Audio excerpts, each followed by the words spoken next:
আমাৰাংগা পৰিষদ উচ্চতৰ মাধ্যমিক বিদ্যালয়ৰ নৱনিৰ্মিত তোৰণ উন্মোচন আজি পলাশবাৰী ৰাজচক্ৰৰ অন্তৰ্গত বৃহত্তৰ আমাৰাংগা পৰিষদ অঞ্চলৰ আগশাৰী উচ্চ শিক্ষা প্ৰতিষ্ঠান আমাৰাংগা পৰিষদ উচ্চতৰ মাধ্যমিক বিদ্যালয়ৰ প্ৰতিষ্ঠাপক প্ৰধান শিক্ষক ৰত্নকান্ত গোস্বামী সোঁৱৰণী তোৰণখন উন্মোচন কৰা হয়।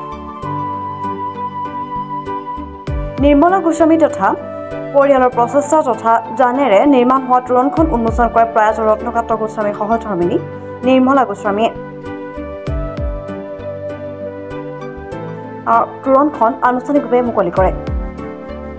আজি মোৰ স্বামীৰ নামত এই তোৰণখন লোৱাৰ কাৰণে আজি বহুত মনত শান্তি পাইছোঁ। মোৰ ল'ৰাই এইখিনি কৰিব পাৰিছে যে সেইকাৰণে মই বহুত সুখ পাইছোঁ আৰু আগলৈ যাতে স্কুলখন ভালকৈ চলি থাকে মই তাৰে কামনা কৰিছোঁ। তোৰণৰ মুকলিৰ পিছতে বিদ্যালয় প্ৰেক্ষাগৃহত এখনি স্মৃতিচাৰণ সভা অনুষ্ঠিত কৰা হয়, য'ত প্ৰতিষ্ঠাপক প্ৰধান শিক্ষকগৰাকীৰ বিভিন্ন মুহূৰ্তৰ স্মৃতি ৰোমন্থন কৰে।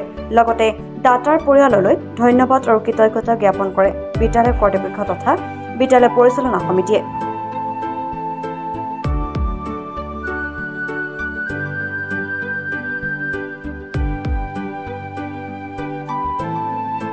কৃতজ্ঞতাৰ কাৰণে তোৰণখন দিবৰ কাৰণে আমি যিখিনি সুবিধা পালোঁ তাৰ কাৰণে স্কুল কৰ্তৃপক্ষক বহুত ধন্যবাদ জনাইছোঁ। সেইখিনিয়ে যথেষ্ট ক'ব লাগিব যে ভাগ্য বুলিও ক'ব লাগিব। আজি সেইখিনি কথা গম পাই বহুত ভাল লাগিল যে আমাৰে ভাগ্য, কাৰণ ইয়াৰ পিছত আৰু এনেকৈ তোৰণ দিয়াৰ কাৰণে হেৰি নাথাকিব। আজি ইয়াতে স্মৃতিচাৰণ খাবৰ কাৰণে কৰা হ'ল। কোন কোন কেনেকুৱা ধৰণৰ নাই, খুবেই ভাল লাগিল।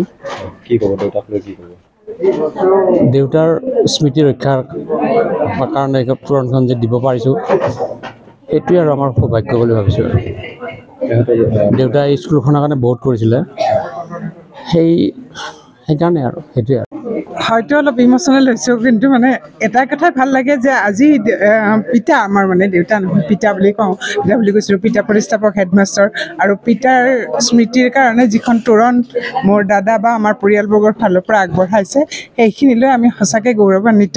আৰু এইখন তোৰণৰ সাক্ষী আমাৰ পিতাই নহয় এই অঞ্চলবাসীয়ে হয়, গতিকে সেইখিনি আমাৰ কাৰণে এটা বহুত সৌভাগ্যৰ কথা আৰু আমি তাক লৈ মানে শান্তি, গৌৰৱান্বিত আৰু মানে সমৃদ্ধ মানে এই তোৰণখন লৈ পেলাই। আৰু এই স্কুলৰ উন্নতি কামনা কৰি আমি পৰিয়ালবৰ্গৰ হৈ আপোনালোকৰ ওচৰত ধন্যবাদ জনাইছোঁ।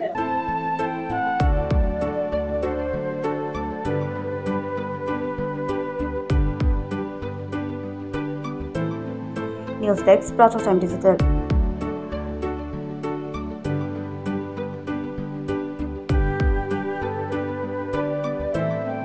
শদিয়াৰ পৰা ধুবুৰীলৈ, বৰাকৰ পৰা ব্ৰহ্মপুত্ৰলৈ সকলোৰে মাজত চিনাকি এটা নাম প্ৰাতঃ টাইম। থলুৱা ভাষা, কৃষ্টি আৰু সত্য বাতৰিৰ আধাৰত প্ৰতিষ্ঠিত খবৰ প্ৰাতঃ টাইমৰ প্ৰতিটো বা বাতৰি পুংখানুপুংখভাৱে চাবলৈ Facebook, YouTube, website, Twitter, Instagram আৰু ব্লগাৰ পেজত লাইক আৰু ফ'ল' কৰক।